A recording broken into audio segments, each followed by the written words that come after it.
ஆன்மீக நேயர்களே அனைவருக்கும் வணக்கம். இன்றைக்கி நம்ம பார்க்க போகிற வீடியோ என்ன அப்படின்னா, மிதுனம் ராசி ரொம்ப அருமையான ராசினே சொல்லலாம்.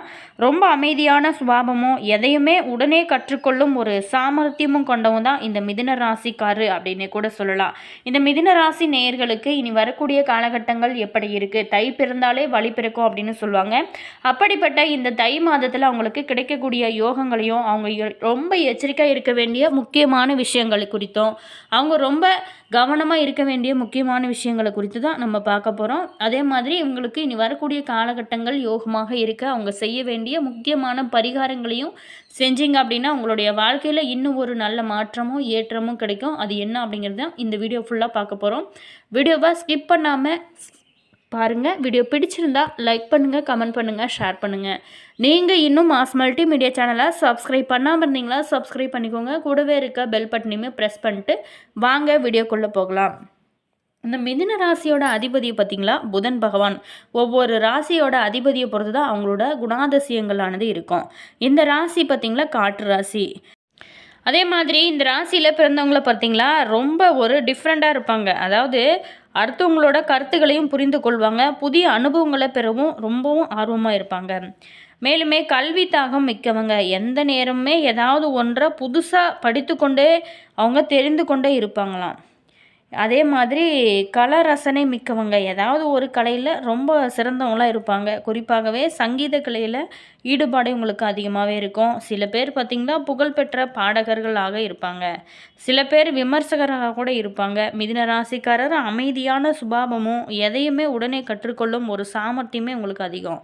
அதே மாதிரி பேச்சிலும் கூட வல்லவர்கள் அப்படின்னே சொல்லலாம். கேலி கண்டல் நகைச்சுவையாக பேசுவதிலுமே கெட்டிக்காரராக இருப்பாங்க. இவங்களுக்கு நண்பர்கள் அதிகனே சொல்லலாம். நண்பர்களோடு விவாதம் செய்வது, கலந்துரையாடுவது, பேசி மகிழ்வது, இந்த மாதிரியான பொழுதுபோக்கான விஷயங்கள் இவங்களுக்கு ரொம்ப பிடிச்சமானதாக இருக்கும். இந்த ராசியில் பிறந்தவங்க சிந்தனை பார்த்திங்கன்னா எப்போதுமே பாசிட்டிவாக தான் இருக்கும். அதாவது ஓவர் கான்ஃபிடன்ஸ் இவங்கள்ட்ட இருக்கும். இதனால் இவங்களுக்கு மன அழுத்தம், மனக்கவலை இது எல்லாமே இருக்கவே இருக்காது. எந்த கவலையுமே இவங்களை பாதிக்காத வகையில் இவங்க பார்த்திங்கன்னா அறிவுபூர்வமாக சிந்தித்து ஒரு பிரச்சனை அப்படின்னா அது பயங்கரமாக சிந்தித்து அதில் ஈஸியான ஒரு வழியை கண்டுபிடிச்சி அதுலேருந்து மீண்டு வரக்கூடிய ஒரு நண்பர்களாகவும் இந்த நண்பர்கள் இருப்பாங்க. மேலுமே இந்த மிதுன ராசிக்காரர்கள் சூழ்ச்சிக்காரர்கள் அப்படின்னே சொல்லலாம். இடத்துக்கு ஏற்ற வகையில் தங்களை அவங்க மாற்றிக்குவாங்க. அதே மாதிரி புதன் ராசிக்காரர் அப்படிங்கிறதுனால இவங்க பெரும்பாலுமே பேச்சு சம்மந்தப்பட்ட தொழிலில் கெட்டிக்காரராக இருப்பாங்க. அது மட்டும் இல்லாமல் சில பேர் பார்த்திங்களா கணிதம் தொடர்பான வேலையில் நிறைய இருப்பாங்க. மிதுன ராசிக்காரர் தங்களோட குழந்தைங்கிட்ட கோபமாக பேசுவதும் அவங்கள அடித்து அவங்க பிரச்சனைகள் செய்வதோ கிடையாது. எத்தகைய சிக்கலையுமே இவங்க சிறப்பாக அதை கனிவோடும் பேசி தீர்த்து வைக்கக்கூடியவங்களாக இருப்பாங்க. சரி, நம்ம விஷயத்துக்கு வருவோங்க. இந்த மிதுன ராசி நேயர்களுக்கு இந்த 2026 இந்த புத்தாண்டில் இந்த மாதத்தில் அவங்களுக்கு கிடைக்கக்கூடிய யோகங்களையும் அவங்க ரொம்ப கவனமாக இருக்க வேண்டிய முக்கியமான விஷயங்களை குறித்தும் பார்க்க போகிறோம். வீடியோவை ஸ்கிப் பண்ணாமல் முழுமையாக பாருங்கள். வீடியோ பிடிச்சிருந்தா லைக் பண்ணுங்கள், கமெண்ட் பண்ணுங்கள், ஷேர் பண்ணுங்கள். வாங்க வீடியோக்குள்ளே போகலாம். நம்மளுடைய மிதுன ராசி நேயர்களுக்கு முக்கிய கிரகங்களோட சாதகமான நிலை காரணமாக இந்த காலகட்டத்தை பொறுத்த வரைக்குமே நீண்ட தூர பயணங்கள் மற்றும் புனித பயணங்களுக்கான யோகமே சிறப்பாக இருக்குது. மேலுமே இனி வரக்கூடிய இவங்களுக்கு காலகட்டங்கள் எப்படி இருக்குது, இந்த காலகட்டம் உங்களுக்கு ரொம்ப யோகமான பலன்கள் நிறையவே இருக்குது. 2026 ஆண்டோட தை மாதத்தில் பார்த்திங்களா ஜனவரி 15 முதல் பிப்ரவரி 12 வரைக்குமே மிதுன ராசி நேயர்களுக்கு குறிப்பாகவே தை முதல் பாதியில் திடீர் அதிர்ஷ்டம், பணவரவு, சுபகாரியங்கள் கைகூடி வரும். இது எல்லாமே உங்களுக்கு யோகங்களாக அமைச்சிருக்குங்க. மேலுமே ராசிநாதன் புதன் 8ல் மறைந்தாலும் குரு வக்கர நிலையாக சுப விரயம், புதிய திட்டங்கள், பொறுமையான செயல்பாடு ஆனது அவசியம். வாகனம் மற்றும் ஆரோக்கியத்தில் மட்டும் கொஞ்சம் கவனம் செலுத்த வேண்டிய ஒரு காலகட்டமாக நம்மளுடைய மிதுனராசி நேயர்களுக்கு அமைஞ்சிருக்கு. தை மாத ராசி பலனை பொறுத்த வரைக்குமே தை பிறந்தாலே வழி பிறக்கும் அப்படிங்கிறது காலங்காலமாகவே இருந்துட்டு வர ஒரு விஷயம். மகர மாதம் அப்படின்னும் இது அழைக்கப்படுது. தை மாதத்தில் மிதுன ராசிக்காரர்களுக்கு கிடைக்கக்கூடிய யோகங்கள் நிறையவே இருக்குது. மேலுமே சூரியன் மகர ராசியில் வரக்கூடிய மாதம் தான் இந்த தை மாதம்.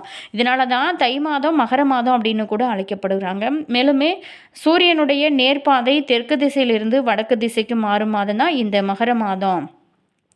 மேலுமே இவங்களுக்கு நிறைய பலன்கள், யோக பலன்கள் காத்திருக்கு. மிதுன ராசி அன்பர்களுக்கு 8ஆம் இடத்துல ராசிநாதன் அமர்ந்திருக்கிறாரு. 4 கிரகங்கள் அமர்ந்திருக்கிறது. உங்களுடைய துணைக்கு நிறைய நல்லவை எல்லாமே நடக்கும் ஒரு காலகட்டமாக தான் உங்களுக்கு அமைய போகிறது.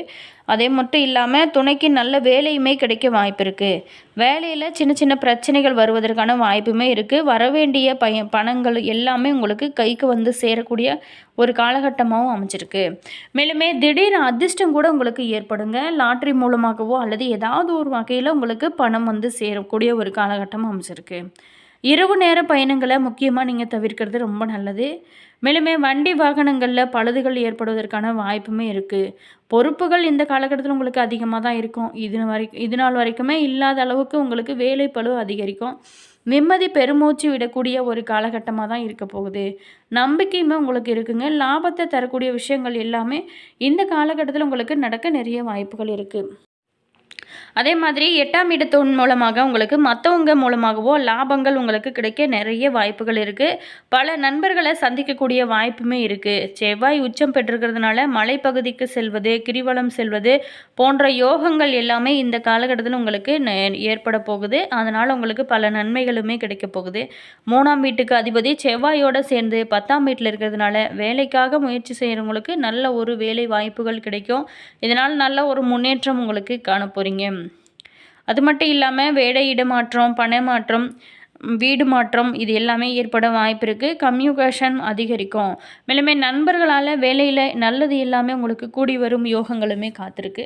படிக்கக்கூடிய மாணவர்களுக்கு பொறுத்த வரைக்குமே இந்த காலகட்டம் உங்களுக்கு சிறப்பான ஒரு முன்னேற்றம் ஏற்படும் வகையில் தான் இருக்கும். அதே மாதிரி குழந்தைங்க சொல்கிறத கேட்கும் சூழலானது உங்களுக்கு ஏற்படும். ஆழ்ந்த அறிவுமே கிடைக்கக்கூடிய ஒரு காலகட்டமாக தான் அமைச்சிருக்கு. நீண்ட நாளாகவே வேலையில் இருக்கக்கூடிய பிரச்சனைகள் இருந்து இந்த காலகட்டத்தில் உங்களுக்கு தீர்வு கிடைக்கக்கூடிய ஒரு அருமையான வாய்ப்பாக உங்களுக்கு அமைய போகிறது. அதே மாதிரி ஒரு சில விஷயத்தில் ரொம்ப கவனமாக இருக்கணும். செல்ஃபோன்கள் மூலமாக சில பிரச்சனைகள் வருவதற்கான வாய்ப்புமே இருக்குது. வேலையில் பளு அதிகரிக்கும். நிறைய லாபங்கள் கிடைக்கும் ஒரு வகையில் தான் இருக்க போகுது.